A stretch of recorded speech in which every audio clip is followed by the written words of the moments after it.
നിങ്ങൾക്ക് എല്ലാവർക്കും അറിയാലോ, ഏറ്റവും കൂടുതൽ 90s അല്ല 2000-ലെ ഏറ്റവും കൂടുതൽ ആൾക്കാരെ കയ്യിലെടുത്തൊരു സിനിമയുടെ സംവിധായകൻ. അദ്ദേഹത്തിന്റെ ആദ്യത്തെ സിനിമ നിർമ്മിക്കാനുള്ള ഒരു അവസരം എനിക്ക് കിട്ടി. ജോണി ആന്റണി.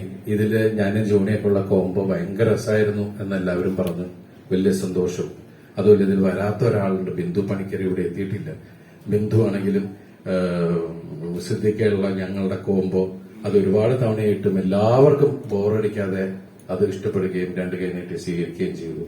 അതിൽ വലിയ സന്തോഷം. Thank you.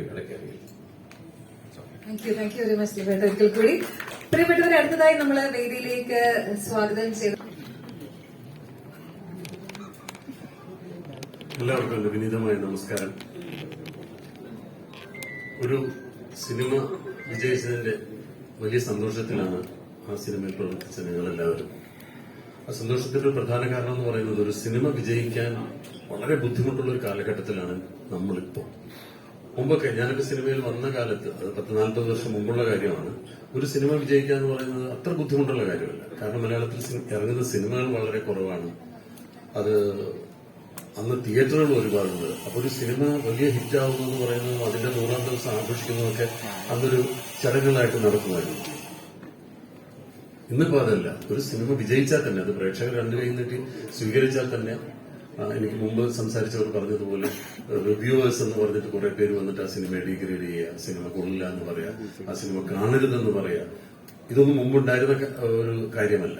ഇപ്പൊ അങ്ങനെയല്ല. ഒരു സിനിമ വിജയിച്ചാൽ പോലും, ജനങ്ങൾ ആ സിനിമ ഇഷ്ടപ്പെട്ടാൽ പോലും ഒരുപാട് പേര് അതിനെ, ആ സിനിമയെ പരാജയപ്പെടുത്താൻ, അതല്ലെങ്കിൽ ആ സിനിമ ഒരു പരാജയമായിരുന്നു, അതിന്റെ തിയേറ്റർ കളക്ഷൻ ഇത്രയും ഉണ്ടായിരുന്നുള്ളൂ, അങ്ങനെയായിരുന്നു ഇങ്ങനെയായിരുന്നു എന്നൊക്കെ പറഞ്ഞ് ഒരു സിനിമയെ മോശമാക്കാൻ ഒരുപാട് ശ്രമങ്ങൾ നടക്കുന്ന ഒരു കാലഘട്ടത്തിലാണ് നമ്മളിപ്പോൾ ഉള്ളത്. അതുകൊണ്ടാണ് ഞാൻ പറഞ്ഞത്, ഈ സിനിമ അതിനെല്ലാം തരണം ചെയ്തുകൊണ്ട് ഈ സിനിമ ഒരു വൻ വിജയമാക്കി തീർത്ത പ്രേക്ഷകരോട് ഈ അവസരത്തിൽ ഞങ്ങളെല്ലാവരും നന്ദി പറയുകയാണ്. ഈ സിനിമയെ മോശം പറയുന്ന റിവ്യൂവേഴ്സിനെ വരെ ചീത്ത പറയുന്ന ഒരു പ്രവണതയാണ് ഇപ്പോൾ നമ്മൾ കണ്ടിട്ടുള്ളത്. ഒരുപാട് പേര് സിനിമ മോശമാണെന്ന് പറഞ്ഞു മറ്റുള്ളവർ അതിനെതിരെ വ്ളോഗ് ചെയ്തിട്ടൊക്കെ ആ സിനിമ നല്ലതാണെന്നും ആ സിനിമയെ കുറ്റം പറയുന്ന ആളുകളെ വിമർശിക്കുകയും ചെയ്യുന്നത് നമ്മൾ കണ്ടു. ഈ സിനിമ പ്രേക്ഷകരുടെ ഇടയിലേക്ക് അത്രയും നല്ല രീതിയിൽ എത്താൻ സാധിച്ചതുകൊണ്ടാണ് അങ്ങനെ പ്രേക്ഷകരുടെ ഭാഗത്തു നിന്ന് ഒരു സ്വീകരണം ഈ സിനിമയ്ക്കുണ്ടായത്.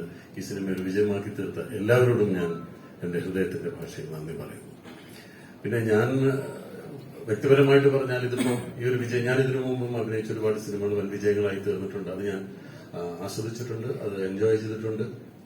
അതുപോലെയല്ല, ഈ സിനിമ കൊണ്ട് സിനിമാ ജീവിതം തുടങ്ങിയ കുറെ കലാകാരന്മാർ ഈ സിനിമയിലുണ്ട്. ആദ്യമായി സിനിമ സംവിധാനം ചെയ്ത, ആദ്യമായി സിനിമയിൽ നായികയായിട്ട് അഭിനയിച്ച ആളുകൾ, അവരൊക്കെ അവരുടെ ജീവിതം, സിനിമാ ജീവിതം ഇതിൽ ആരംഭിക്കുകയാണ്. അവരുടെ സ്വപ്നങ്ങൾ സാക്ഷാത്കരിക്കപ്പെട്ടതിന്റെ സന്തോഷം അപ്പൊ ഞാനൊക്കെ അനുഭവിക്കുന്നതിനേക്കാൾ 10 മടങ്ങാണ് അവര് ഈ സിനിമയുടെ വിജയം, അതിൽ സന്തോഷം കണ്ടെത്തുന്നത്. അപ്പൊ അവർക്കും കൂടെ വേണ്ടിയിട്ടാണ് ഈ സിനിമ. അവർക്ക് ദൈവം കൊടുത്ത ഒരു അനുഗ്രഹമായിട്ടാണ് ഞാൻ ഈ സിനിമയെ കാണുന്നത്.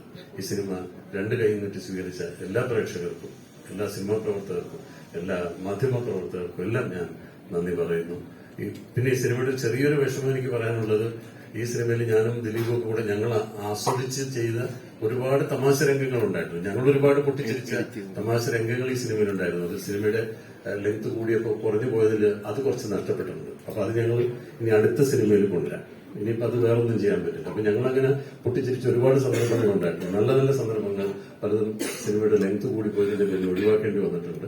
അപ്പൊ അത് ചെറിയൊരു വിഷമമായിട്ട് നിൽക്കുന്നത്. എങ്കിലും കുഴപ്പമില്ല, അത് വേറെ സിനിമയിൽ അത്തരം തമാശ രംഗങ്ങൾ ഇനിയും കൊണ്ടുവരാം. ഈ സിനിമ വിജയമാക്കി തീർത്ത് എല്ലാവർക്കും ഒരിക്കൽ കൂടി എന്ന് പറയുന്നു എന്റെ ഹൃദയം പറഞ്ഞ നന്ദി, നമസ്കാരം. Thank you very much Siddique. പ്രിയപ്പെട്ടവരെ, ഈ ചിത്രത്തിന്റെ മറ്റൊരു പ്രത്യേകത എന്ന് പറയുന്നത്, നേരത്തെ പറഞ്ഞതുപോലെ ഒരുപാട് കോംബോകൾ വർക്ക്ഔട്ട് ആയി എന്നുള്ളതാണ്. അതിലൊരു കോംബോ ആണ് തീർച്ചയായും ദിലീപ് ഏട്ടനും ജോണി ആന്റണി സാറുമായിട്ടുള്ളത്.